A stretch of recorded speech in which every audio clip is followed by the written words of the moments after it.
خبر شامل کرتے ہیں وہاڑی سے، جہاں بھارتی آبی جارحیت کے خطرہ کو مد نظر رکھتے ہوئے ضلع انتظامیہ نے اقدامات شروع کر دیے ہیں۔ دریائے ستلج میں سیلاب کے ممکنہ خطرہ کے پیش نظر ہیڈ اسلام کے مقام پر مختلف اداروں کی کارکردگی جاننے کے لیے ڈپٹی کمشنر وہاڑی کی سربراہی میں موک ایکسرسائز کی گئی۔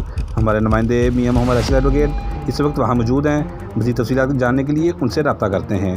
جی میاں صاحب، تفصیلات سے آگاہ کیجیے گا۔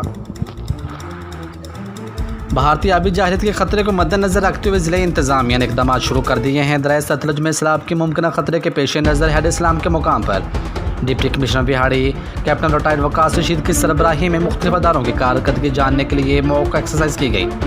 اس موقع پر ڈپٹی کمشنر نے خطاب کرتے ہوئے کہا کہ ضلع انتظامیہ ہر قسم کے حالات سے نپٹنے کے لیے پوری طرح تیار ہے۔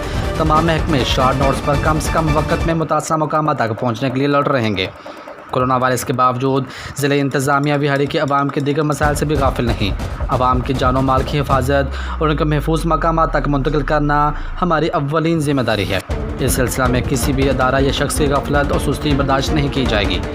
موک ایکسرسائز میں تمام اداروں نے اپنی جن پیشہ ورانہ صلاحیتوں کا مظاہرہ کیا وہ قابل تحسین ہے۔ موک ایکسرسائز میں ریسکیو 1122، پولیس، سول ڈیفنس، محکمہ health, municipal committee, life stock سمیت متعدد محکموں کے کارکنان نے حصہ لیا۔ موک ایکسرسائز کے موقع پر ڈسٹرکٹ آفیسر ریسکیو 1122 ڈاکٹر خلیل دانش، ایڈیشنل ڈپٹی کمشنر محمد فاروق ڈوگر، اے سی وہاڑی احمد نوید بلوچ، ڈاکٹر فواد قریشی بھی موجود تھے۔ موک ایکسرسائز میں سیلاب میں پھنسے ہوئے لوگوں کو ریسکیو کرنے اور ان کو ریلیف کیمپوں میں منتقل کر کے علاج معالجہ کی فرضی مشقیں کی گئیں۔ ریسکیو 1122 کی ٹیموں نے اپنی کمال مہارت کا مظاہرہ کرتے ہوئے موقع پر موجود لوگوں سے داد وصول کی۔